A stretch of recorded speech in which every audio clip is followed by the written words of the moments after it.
Good afternoon, and thank you, Governor. As we've discussed, we are in a second surge of COVID-19. People across our state in every corner of our Commonwealth have been working so hard to fight this virus.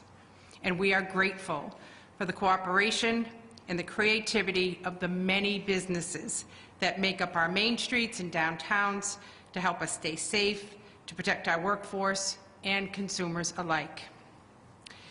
And as we approach the holidays, this is one of the busiest and treasured times of year, especially for small businesses in the hospitality industry. And we know this has been incredibly challenging, and it won't be the same. As the Governor said, cases and hospitalizations have recently been increasing statewide, and we must preserve our hospital system's ability to provide life-saving care for everyone who needs it. Today's announcement is meant to tighten up guidance and to ensure that all residents are taking the proper COVID-19 prevention measures no matter where they are. We cannot stress enough that all residents need to keep up their guard, wear a mask, social distance, and avoid groups, as the Governor has repeatedly messaged throughout this pandemic. By increasing mask compliance, encouraging more distancing, and lowering activity, we can stop the spread when the people of Massachusetts will just dig deeper and work harder together.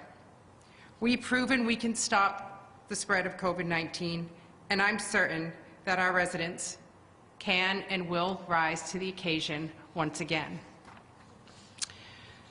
We are in a second surge. This is a very serious time, but we are very hopeful that vaccines are in our sights so we can soon restore the full vibrance of our great state and our quality of life. Here are a few more details on today's announcement. Effective this Sunday, we will implement a statewide rollback to Phase 3, Step 1. This is being done in order to reduce the opportunities this virus can have to spread. The rollback will have a number of immediate effects that will apply uniformly to all municipalities across our state. The gathering limits for all outdoor event venues and outdoor spaces will be reduced from 100 to 50 people for outdoor events at event venues in every municipality. People hosting gatherings greater than 25 people outdoors will now be responsible for notifying their local Board of Health. This is an adjustment from previous guidance requiring a notification for outdoor gatherings that are greater than 50 people. And just a great thank you to all the local boards of health and all that they are doing every day in their communities to enforce the safety protocols, help businesses and people comply. They've done an incredible effort, and I know we're asking the local boards of health to do even more as our partners. Indoor theaters, performance venues, and a few smaller indoor recreation businesses will also be required to close with the rollback to Step 1, Phase 3. We are hoping that this will be a temporary closure and that when hospitalizations and public health data stabilizes, we can consider reopening. Outdoor theaters and venues will be limited to a capacity of 25% with no more than 50 people.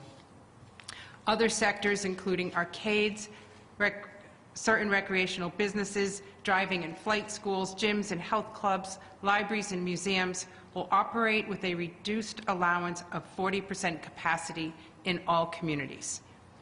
Retail stores, office spaces, places of worship, movie theaters, and common areas and lodging facilities will remain open, but will be required to operate at 40% capacity, allowing for greater distancing.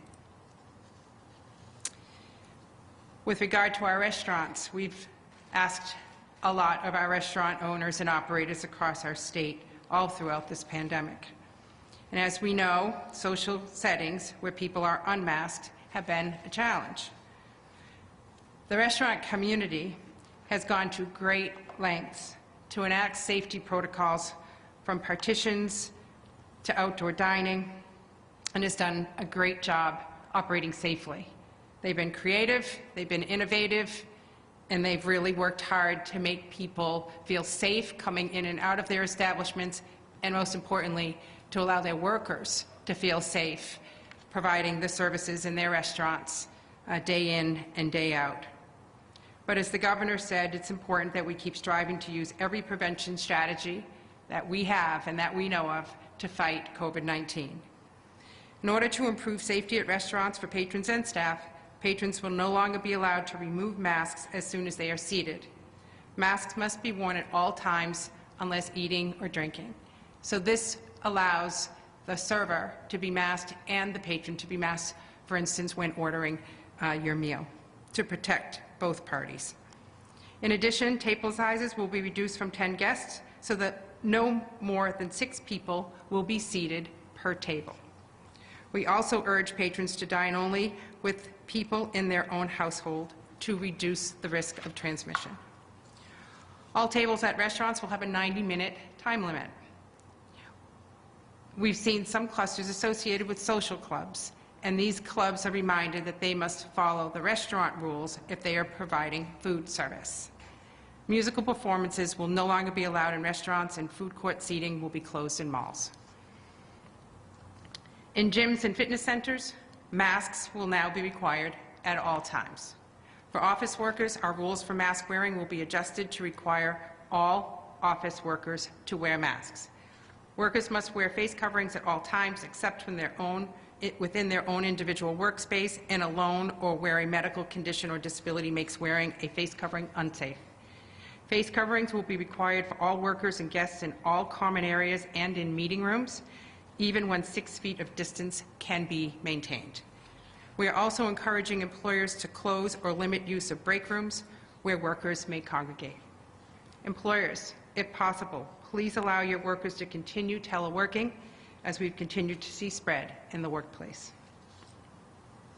These restrictions today are targeted ways we can fight back against the second surge of the virus. I urge the public and all industries to take this seriously so that we can keep our businesses open and our economy running. And in order to beat this virus, we must all continue to do our part. This isn't easy, but Massachusetts residents will do what they've done time and time again: protect our state and protect each other by being smart, vigilant, and dedicated to fighting COVID-19. There is a light at the end of this tunnel. It feels different than when we were at the beginning of this pandemic, especially with the vaccine, which over a relatively short period of time has been discovered, manufactured, and soon distributed here in our Commonwealth. And as we see this light at the end of the tunnel and feel much more hopeful about the upcoming weeks, we must continue to follow these measures and hold ourselves accountable so that we can protect not only ourselves, but protect the others that we come in contact with. Before I turn it over to Secretary Keneally, I just want to say that as we move forward in implementing these new restrictions, which we hope are temporary, I am confident that the people in our Commonwealth will do their part. We've seen it firsthand. We've seen it from emergency responders. We've seen it from our grocery workers. We've seen it in our hospitals. We see it every single day. Many people choosing to do the right thing. And we appreciate that. We are so grateful. And we know, though, at this particular time, we were all hoping not to see a second surge, but this is what we have. And we need to get through it. We will do so together if we continue to do our part. Thank you to the businesses for doing your part, and we appreciate and are grateful for everything that everyone is doing. Let's just dig in deeper and get through this together.